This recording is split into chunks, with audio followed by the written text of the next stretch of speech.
지금 트럼프 대통령이 그린란드를 돈 한 푼 안 들이고 가져가려고 한다는 이야기가 들립니다. 얼핏 보면 황당한 뉴스 같은데요. 이 몇 년 전에 그린란드를 미국에 팔라고 했다가 거절당한 트럼프가 이번에는 병합 대신에 영구적인 접근권에 대해서 꺼내 들었습니다. 한 발 물러선 것처럼 보이지만요. 가만히 따져보면은 결국에 더 영리한 수를 둔 것일지 몰라요. 오늘은 이 사건 이면에 어떤 설계랑 돈의 흐름이 움직이고 있는지, 그리고 왜 이 뉴스가 우리 구독자분들에게 중요할 수밖에 없는지 함께 풀어드려 보도록 하겠습니다. 지난 2026년 1월 21일 다보스 포럼에서 트럼프 미국 대통령이 단상에서 이렇게 말을 했어요. 나는 힘을 쓰고 싶지 않다. 안 쓸 것이다. 우리는 그저 그린란드라는 곳을 원할 뿐이다라고요. 이게 좋게 들지 아니면 나쁘게 줄지 선택하라. 이런 취지였었는데 불과 며칠 전까지도 필요하면 힘으로라도 그린란드를 얻겠다. 이렇게 엄포를 넣던 것에 비했을 때 톤이 상당히 다운된 발언이다. 이렇게 볼 수가 있겠죠. 이 트럼프가 협상을 통해서 영구적인 전면적 접근권을 확보할 것이라고 언급을 하면서 유럽의 각 국가들도 약간은 안도하는 분위기였습니다. 하지만 이걸 그대로 믿기에는 이 사람이 워낙에 한 치 앞을 내다보기 어려운 인물이죠. 불과 일주일 전까지만 해도 트럼프 측에선 덴마크랑 독일, 영국까지도 유럽의 8개국에 높은 관세를 매기겠다고 위협했었고 2월 1일부터 10% 관세 부과, 6월 달에는 25%를 올리겠다. 그리고 언제까지? 미국이 그린란드를 완전히 사들일 때까지 이렇게 최후 통첩을 날렸었습니다. 근데 그 이유도 정말 기묘했었는데 유럽 국가들이 요상한 목적으로 그린란드에 기웃거리고 있다라면서 지구의 안전을 위협하고 있다라는 명목이었었죠. 말도 안 되는 상황인데 알고 보니까 덴마크 주도로 나토 동맹국들이 북극 방위 훈련 준비를 위해서 소규모 부대를 그린란드에 보낸 거에 대해서 트럼프가 트집 잡은 겁니다. 이 당시에 유럽은 깜짝 놀라서 이건 사전 조율된 훈련일 뿐이지 누구를 위협하려는 게 아니다. 이렇게 진화에 급급했었는데 트럼프가 그 며칠 사이에 관세 폭탄 압박하면서 군사력 사용도 배제 안 한다고 위협하고 그러다가 갑자기 채권시장 위험해지니까 돌연히 협상하자 제스처로 태세를 확확 바꾼 건데요. 예측 불허 강경 모드에서 느닷없이 쓱 물러난 셈인 건데 여기에는 중요한 속셈이 숨어 있습니다. 이 겉으로 유럽을 달랜 것처럼 보이죠. 하지만 실제로는 돈 한 푼 안 들이고도 목적을 이루고자 하는 전략적인 계산이 깔려있다는 거. 그 계산의 핵심에는 안보라는 맞는 키워드를 쥐고 흔드는 데 있는데요. 이 트럼프가 첫 번째 임기 때 그린란드 얘기를 꺼냈다가 조롱만 당했었지만 두 번째 임기에서는 아예 작정한 것처럼 보입니다. 이 작년 재선 직후부터 우린 어떻게 해서든 그린란드를 얻을 거야. 이렇게 공공연히 말하고 다녔었고 심지어 주요 연설에서는 한 방법으로든 다른 방법으로든 미국이 그린란드를 손에 넣을 것이다라고 못을 박았습니다. 이 대신에 미사여구를 붙였죠. 그린란드인들에게 불을 안겨줄 거다라거나 그린란드의 미래는 그들 스스로 결정할 권리가 있다라거나 이런 말들도 같이 곁들였습니다. 언뜻 듣기에 그럴듯하지만요. 정작 한편으로 봤을 때는 안 주면 힘으로라도 가져올 수 있다. 이렇게 으름장도 놓은 거예요. 그러다가 결정적으로 올해 1월 9일 트럼프는 노골적으로 말을 했습니다. 좋게 주든 안 주든 우리는 그린란드 문제에 행동을 취할 거다라고요. 쉬운 길로 할지 어려운 길로 할지 선택은 그쪽에 달렸다. 완전한 협박이었죠. 그러니까 덴마크랑 나토 동맹국들 입장에서도 난감하지 않을 수가 없습니다. 영토 주권 문제인데 동맹국인 미국 대통령이 대놓고 내놔라 이러고 있고 안 내놓으면 경제 제재한다느니 군사 옵션이니 관세니 이렇게 겁박하고 있으니 말이죠. 유럽이 애초에 그린란드는 덴마크령이고 매각 불가라는 입장을 고수해 왔었습니다. 2019년 트럼프가 처음에 그린란드 매입설을 흘렸을 때 그때도 덴마크 총리가 터무니없는 이야기를 하면서 일축했던 기억이 생생하고요. 이 트럼프가 그때 화를 내면서 덴마크 방문을 취소하기까지도 했었죠. 그 앙금이 5년 넘게 남아있다가 이번에 폭발한 느낌이에요. 그렇다면 트럼프는 왜 이토록 그린란드에 집착을 하는 걸까요? 표면적으로 내세우는 이유는 국가 안보, 한마디로 군사 전략적 요충지라는 겁니다. 이 북극의 한복판에 있는 그린란드는 지도상으로 북미랑 유럽을 잇는 관문인데요. 북 입장에서 봤을 때는 러시아랑 중국의 대륙간 탄도미사일이 북극권을 넘어서 날아올 경우에 가장 먼저 걸치는 경로가 바로 그린란드라는 겁니다. 실제로 미국은요, 이 그린란드 북부에 있는 피투피크 공군기지를 오랫동안 운영 중에 있습니다. 레이더 기지를 둬가지고 미사일 조기 경보랑 우주 감시 업무를 맡고 있죠. 이미 미국 같은 경우는 1951년 덴마크랑 방위 조약을 맺으면서 이 덴마크의 주권은 존중하겠지만 그린란드 방어에 필요한 행동은 미국이 자율적으로 할 수 있다는 권한을 받아낸 바가 있습니다. 쉽게 말씀드려서 지금도 미국은 그린란드의 군사시설을 늘릴 수가 있고 덴마크는 건드릴 수가 없습니다. 그렇다면 굳이 그린란드 자체를 통째로 가질 필요가 있을까요? 여기서 전문가들은 없다라고 단언합니다. 이번에 트럼프가 남의 땅 빌려서는 못 지킨다. 소유해야지 지킬 수 있다. 이렇게 말을 하면서 존 볼턴 전 안보보좌관은 그딴 소리면은 일본과 한국, 유럽에 있는 미군 기지도 전부 다 사야겠네. 이런 말도 안 된다라고 일축했어요. 실제로 미국은 전 세계 50개국에 800개가 넘는 해외 군사기지를 굴리면서도 그 나라 땅을 미국 땅으로 만들어서 지키진 않고 있죠. 이미 합의된 방위 조약으로서 충분히 주둔하고 공동 방위가 가능하니까요. 그렇다면 왜 트럼프는 소유권이 있어야지 방어가 된다는 주장을 굳이 하고 있을까요? 바로 돈 문제랑 연결이 됩니다. 트럼프가 계속해서 강조하는 것은 덴마크나 나토가 자기 의무를 안 해서 미국이 대신해주고 있다는 불만인데요. 우리가 나토 비용 100% 전부 다 내줬다라는 과장된 말까지도 했습니다. 그러니까 자기 말인즉슨 우리가 안전을 지켜주고 있으니까 그 대가로 그린란드 정도는 내놔라 뭐 이런 말인 건데, 안보를 이유로 대가 지불은커녕 오히려 대접받아야 된다는 논리겠죠. 이 배경에서는 나토 동맹국들의 국방비 문제, 일명 GDP의 2% 논란이 자리합니다. 이 트럼프가 1기 때부터 유럽 동맹국들이 국방비를 적게 쓰고요, 미국에 무임승차한다라고 공격을 했었는데요. 재집권 이후에는 그보다 훨씬 더 강력하게 나왔습니다. 아예 이번에는 2035년까지 5%까지 올려라, 이런 나토 새로운 목표를 관철시켰고요. 그리고 덴마크가 그린란드를 못 지키니까 우리가 지켜줄게, 이렇게 대신 간섭하지 말라는 식으로 몰아붙인 겁니다. 그렇다면 지금 상황이 어떻게 전개되고 있느냐, 유럽은 어떻게 대응하고 있을까요? 앞서 말씀드린 것처럼 덴마크 혼자는 도저히 미국을 당해낼 수 없으니까 이 문제를 나토 전체 테이블로 가져갔습니다. 나토 신임 사무총장이 네덜란드 출신 마크 리터인데요. 다보스에서 트럼프랑 둘이 만난 이후에 북극 안보 협력의 틀을 논의했다라고 밝혔어요. 이 트럼프가 그걸 두고 나토 수장과 그린란드 미래에 대한 프레임워크에 합의했다라고 발표를 해버렸습니다. 이 정작 리터 총장은요, 영토 주권을 양보하라는 타입은 아니다라고 선을 그었었지만 트럼프는 자신이 원하는 해석을 밀어붙인 셈이고요. 그리고 영구적인 접근권이라는 표현을 들고 나왔었죠. 쉽게 말씀드려가지고 그린란드 영토는 덴마크 소유로 놔두되 미국이 군사든 자원이든 마음껏 쓸 수 있는 권리를 보장하라는 겁니다. 기간도 50년, 99년인데 이런 게 아니라 아예 포레버, 영구히 달라고 했습니다.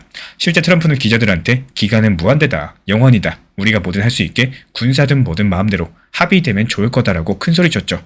여기서 백악관 측에서는요, 이번 딜이 성사되면은 미국은 아주 적은 비용으로 영원히 모든 전략적 목표를 달성하는 것이라고 자화자찬했습니다. 여기서 눈여겨보실 만한 부분이 아주 적은 비용이라는 대목입니다. 트럼프가 처음에는 그린란드를 사지 않겠다고 하더니 사실은 돈 안 들이고 갖겠다는 쪽으로 판을 짠 건데요. 덴마크에 거액을 지불하는 대신에 협박과 압박으로서 공짜에 가깝게 내놓는 만드는 전략이겠죠. 어떻게 보면 굉장히 트럼프다운 협상술입니다. 협박으로 혼주를 내가지고 공포를 심은 다음에 상대가 체면차를 약간의 명분만 주고 실리는 전부 다 가져오는 방식. 이 덴마크도 지금 상당히 난처하겠죠. 겉으로 봤을 때 주권 양보 없는 선에서 미국과 나토가 그린란드 방어 강화를 위한 추가 조치를 하는 모양새를 취해야 됩니다. 하지만 실제로 벌어질 일은 미국이 그린란드 내부 여러 가지 군사기지에 사실상 자기 영토 같은 주권을 행사하는 이런 방향의 가능성이 높기 때문에 이미 AP통신 측에서는 미국이 그린란드 군사기지들에 대한 포켓 주권을 가지는 방안이 협의 중이라고 보도했어요. 이 덴마크로서 영토 전체를 뺏기는 최악은 피하되 군사적으로 곳곳에 섬처럼 미군 주권 지역이 생기는 것들을 묵인해야 되는 처지입니다. 그리고 이쯤에서 궁금증이 생기죠. 트럼프는 이렇게까지 해서 무엇을 얻고자 하는 걸까요? 먼저 첫 번째로 앞서 말씀드린 미사일 방어막, 즉 골든돔에 대한 구축입니다. 이 트럼프 측에서는요, 다보스 연설에서 그린란드를 소유해야 지킬 수 있다, 이렇게 말하고 나서 바로 다음날 워싱턴에서는 새로운 발표가 나왔어요. 바로 골든돔 프로젝트라는 건데요. 이름부터 황금돔이니 얼마나 거창할까요? 이스라엘의 아이언돔, 이 철의 돔을 본떠가지고 미국판 초대형 미사일 방패망을 만들겠다는 구상입니다. 이 트럼프가 인터뷰에서 우리는 골든돔을 구축 중이고 그린란드를 손에 넣으면 훨씬 더 효과적일 것이다 라고 말을 했어요. 또 다른 자리에서는 아이언돔보다 100배는 더 가치 있다라면서 자랑하기도 했었죠. 사실상 아이언돔 같은 경우는 전술 로켓 요격 체계고요. 미국이 만들겠다는 것은 대륙간 탄도 요격망이라서 서로 범위 자체가 다릅니다. 이 골든돔의 구체적인 내용은 이래요. 위성이랑 지상 요격 미사일 수백 개를 네트워크로 묶어가지고 발사 직후에 상승 중, 중간 궤도, 재진입 말기, 이런 미사일 비행의 모든 단계를 격추를 시도한다는 겁니다. 이 총체적인 미사일 방어막을 만들겠다라는 야심인 건데 미국 전역을 전부 다 덮겠다라는 큰 그림이에요. 여기에 그린란드까지도 포함이 됩니다. 이유가 뭐냐? 러시아나 중국의 ICBM은 북극 쪽에서 날아오니까요. 미국보다 더 북쪽에 요격 시스템을 깔면은 요격 확률이 높아지기 때문이겠죠. 미국의 전문가들은 그린란드 레이더 기지를 확충했을 때 북미 방공사령부의 현재 캐나다, 알래스카 이런 레이더망보다도 북쪽에서 미사일 탐지가 가능해진다고 분석을 해요. 그리고 우주 기반의 요격 구상까지도 나오는 판이다 보니까 지리적으로 봤을 때 북극에 가까운 이런 그린란드가 전략 요충지임은 분명하겠습니다. 그리고 두 번째 목적은 히토르를 비롯한 그린란드의 광물 자원입니다. 이 그린란드는 광물의 보고로 알려져 있죠. 추운 얼음 땅 밑에 희귀한 광물과 원자재들이 많이 묻혀 있는데 특히나 첨단 산업의 필수 원료인 히토류가 풍부하다라고 해요. 지금 전 세계 히토류 생산 대부분을 중국이 장악하고 있는 상황인데 미국과 유럽은 늘 이런 의존도를 줄이는 게 숙제였습니다. 이 트럼프 행정부가 바로 이 히토류에 눈독을 들이고 있다는 것. 실제로 이번 협상 의지에 그린란드의 천연자원 접근권이 포함이 되었었는데요. 트럼프가 직접적으로 우리가 히토류에 접근할 수 있게 될 것이다라고 언급을 했고, 미국 정부 관계자들도 이런 것들을 확인했습니다. 안보라는 명분 뒤에 숨은 이 자원 패권이라는 실리가 숨겨져 있다는 거예요. 그린란드만 손에 넣으면 중국 눈치 안 보고 미국이 직접적으로 히토류 개발하거나 최소한 중국이 못하게 견제가 가능합니다. 돈 한 푼 안 내고 자원 이권을 쥐는 셈이니까 이것보다 달콤한 거래가 없겠죠. 결국에 트럼프는 군사 요충지랑 자원 보고를 한꺼번에 얻는 일석이조를 노리면서도 돈은 거의 쓰지 않으려고 한다라는 결론이 나옵니다. 전형적인 네 돈은 내 돈, 내 돈은 내 돈 이런 식의 접근인데요. 실제로 트럼프가 이번 협상에서 덴마크에 어떤 금전적인 보상도 제한하지 않고 있어요. 오히려 유럽 동맹국한테 앞으로 북극 방위에 더 기여해라 이렇게 요구하는 상황인 거고, 나토의 사무총장 리터는 비북극권 동맹국들도 기여를 원할 것이다라고 했는데, 이런 것들이 유럽도 함께 북극 안보 비용을 부담하는 쪽으로 맞춰가는 분위기입니다. 잘 들여다보면요, 미국은 자기 안보 목표를 이루면서 그 비용은 동맹과 민간 자본에 분담시키는 이런 수준인 거고, 골든돔이란 프로젝트도 마찬가지예요. 이 트럼프가 임기 내에 이걸 가동하겠다라면서 1750억 달러를 배정했다고 큰소리 쳤지만요, 사실 전문가들은 20년에 1조 달러도 모자랄 것이라고 합니다. 결국 의회랑 차기 정부, 동맹국 돈까지 합쳐야지 가능한 사업인 건데, 그럼에도 지금 당장은 방위산업 관련 예산 투입 소식만으로도 해당 기업 주가가 들썩이고 있고요. 이 산업 전반에 돈이 풀리는 이런 효과가 생기고 있습니다. 여기까지는 국가 간의 힘겨루기랑 그 속셈을 봤습니다. 그렇다면 이게 경제랑 시장, 그리고 더 나아가서 비트코인에는 어떤 영향을 주는지 살펴볼 차례인데요. 먼저 거시경제 측면에서 보자면은 이런 지정학적인 이벤트는 통상 투자 심리를 얼어붙게 하고요. 또 안전자산 선호를 높입니다. 실제로 지난 며칠 동안 국제 금값이 하루가 다르게 상승했고요. 1월 22일 금값이 온스당 4,800달러 넘어서면서 사상 최고치를 기록했어요. 여기서 시장 분석은 한결같이 그린란드 사태로 촉발된 지정학 리스크, 그리고 관세 갈등 우려를 원인으로 꼽았습니다. 시장 투자자들이 주식이나 다른 위험자산에서 돈을 빼서 금으로 몰린 건데, 이 뉴스 헤드라인에서는 트럼프 대 유럽을 외치고 있지만요, 돈의 행선지는 안전한 곳을 찾아간 거죠. 금뿐만이 아닙니다. 미 국채 수익률도 최근에 하락세를 보였었는데요. 이것도 위험 회피 자금이 미리 국채로 피신한 결과예요. 여기서 재밌는 건요, 비트코인에도 여기랑 유사한 흐름이 나타났다는 겁니다. 흔히들 글로벌 위기 때 비트코인은 위험자산처럼 떨어진다고 생각을 하시지만, 이번에는 조금 다른 모습이 감지돼요. 1월 초에 트럼프가 관세 운운하면서 사태를 악화시킬 때까지만 해도 이 비트코인 가격은 약간 주춤했었죠. 하지만 다보스 포럼에서 협상 소식이 들리고부터는 비트코인은 급격한 상승세를 타기 시작을 합니다. 심지어 지정학적 불안이 가시화된 지금도 이 9만 달러 중반대에서 견조한 움직임을 보여주고 있고, 이유가 뭘까요? 한마디로 비트코인 시장의 참여자 구성이 과거랑 달라졌기 때문인데요. 불안함에는 던지고 보던 예전과는 다르게 이제는 장기 관점의 큰 손들이 비트코인을 들고 있기 때문에 쉽게 안 팔고 버팁니다. 온체인 데이터를 하나 보자면요, 이 코인데이즈 디스트로이드라는 지표는 오래된 비트코인이 움직이면 상승하는데 현재 CDD 수치가 많이 낮아져 있습니다. 이런 것들이 장기 보유자가 매도를 멈추고 있다는 뜻이겠죠. 실제 사례도 있는데요. 12년간 묵혀둔 비트코인 지갑에서 최근에 500비트코인씩 나눠 파는 움직임이 관찰이 됐는데, 여기서 시장은 놀라지 않았습니다. 이유가 뭐냐? 그 매물을 기관 투자자들이 모두 흡수하고 있었기 때문이에요. 한마디로 고래가 던진 코인이 고래만큼의 큰 손 기관이 받았다는 얘기입니다. 올해 들어가지고 기관과 펀드의 비트코인 매수세가 거세다라는 거는 데이터로서 확인이 되는데요. 1월 중순까지 기관들이 순매수한 비트코인 3만 개 넘었는데, 전 세계 채굴자들이 같은 기간 새로 공급한 코인의 5배입니다. 이 공급 이상으로서 수요가 강하다 보니까 가격이 버티고 오르는 거죠. 그리고 다른 지표를 봤을 때 거래소 고래 비율이라는 게 있습니다. 최근 이 수치가 0.65, 즉 상위 10대 입금자가 전체 비트코인 입금량의 65% 차지한다는 경고 신호가 떴는데요. 몇몇 큰 손의 움직임에 단기 가격이 출렁일 수 있다는 의미인 건데, 방금 말씀드린 것처럼 그들이 팔아도 받아내주는 세력들이 있다 보니까 과거처럼 시장이 패닉에 빠지지 않는 겁니다. 오히려 ETF를 비롯한 기관 통로로서 돈이 유입되면서 이 상승 랠리가 이어지고 있다는 거. 실제 올해 1월 5일 미국 비트코인 현물 ETF들로 약 4억 달러 정도의 순유입이 관측됐었고요. 연말에 이뤄진 차익 실현으로 한때 자금이 빠져나갔던 게 새해 들어가지고 다시 큰 손들이 비트코인을 담기 시작을 한 겁니다. 우리 구독자분들께서는 어떤 생각이 드시나요? 나는 뉴스 보고 겁먹었는데 돈 가진 사람들은 벌써 매수하고 있었네, 이렇게 생각하실 겁니다. 맞습니다. 이 뉴스랑 돈의 움직임 사이에는 타이밍 차이가 있는데 눈에 보이는 헤드라인은 사건이 벌어진 뒤에 전달되지만요. 큰 돈은 그 전에 이미 움직이기 시작하는 경우가 많다는 거. 이번에도 그린란드 사태가 이 수면 위로 드러나기 전 작년 말부터 미국은 내부적으로 골든도민의 히터류 접근인에 준비를 했었고 관련 업계랑 투자자들은 정보를 가지고 있었겠죠. 이 정작 개미들은 트럼프가 또 별난 소리 했네 이러고 있을 때 시장의 공기는 이미 바뀌어 있던 겁니다. 그래서 제가 강조드리는 건 항상 똑같습니다. 표면 뉴스에만 매달리지 말고 돈의 흐름을 한 박자 먼저 읽으셔야 된다는 거. 이번 그린란드 사태가 한편의 국제정치 드라마겠지만 그 밑바닥에서는 돈과 권력이 움직이는 기계장치가 있습니다. 그걸 해체해서 보면은 우리는 투자자로서 무엇에 대비해야 될지가 보여요. 예를 들어가지고 미국이 골든돔 같은 초거대 국방 프로젝트를 추진하면 어떤 일이 벌어질까요?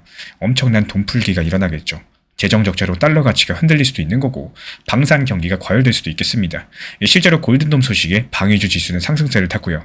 미국이 히토류 공급망을 틀어주면은 중국은 가만히 있지 않을 겁니다. 중국이 이미 금 매집을 늘리고 자국 위안화 블록을 키우려는 움직임을 보여주고 있죠. 그리고 더 나아가서 극단적으로 미국의 금융제재 가능성에 대비해서 암호화폐를 활용한 이 우회망도 연구할지 모르겠습니다.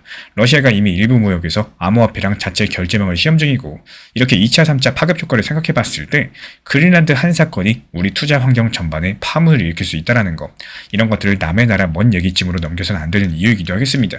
제가 개인적으로 바라보는 관점은요. 트럼프 대통령 측에서 그린란드 문제에서 강경 일변도로 나가는 것처럼 보이다가 일순 유화 측으로 전환해서 협상 국면을 열었습니다. 하지만 이 전환의 결과를 뜯어보면은 미국은 실질적으로 원하는 것들을 거의 다 얻는 쪽으로 판이 짜여지고 있고 덴마크랑 유럽은 체면 칠해만 간신히 하는 모양새예요. 여기서 가능한 해석은 두 가지가 있겠죠. 첫 번째로 트럼프가 원래 즉흥적이고 막 나가다가 결국 주변 압박에 살짝 물러섰다는 시각이 있고요. 겉으로 봤을 때 유럽과 나토가 달래가지고 트럼프가 한 발 빼고 협상으로 온 것처럼 보일 수 있으니까요. 하지만 다른 하나의 해석은 처음부터 트럼프는 충격요법으로 판을 흔들어서 자기가 원하는 협상 조건을 끌어낸 것이라는 겁니다. 저는 후자 쪽에 무게를 두고 있는데요. 트럼프 행보를 자세히 보시면요. 이 시정을간 그린란드에서 손대지 않겠다는 의지는 변함이 없었어요. 관세 위협, 무력 시사까지도 하면서 이 최대한 공포를 조성한 뒤에 갑자기 협상으로 태도를 바꾼 거는 상대를 안심시키고 양보를 얻어내는 전술로서 읽힙니다. 이번에 덴마크랑 나토가 내주는 실질적인 양보는요. 애초에 미국이 목표하던 완전 소유의 버금가는 결과이기 때문에 게다가 미국은 현재 재정적인 비용도 최소화하고 있습니다. 이쯤 되면 트럼프가 속으로 역시 난 딜의 달인이다 이렇게 웃고 있을지 모르겠어요.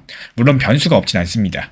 제 해석이 맞으려면 앞으로 2주, 3주 내에 실제 협상 타결이 되어야 되고요. 반대로 만약에 유럽이 끝내 주권 문제라고 양보 못한다고 버티거나 트럼프가 돌연 또 심통을 부려가지고 협상을 엎어버린다면 상황이 또 달라지겠죠.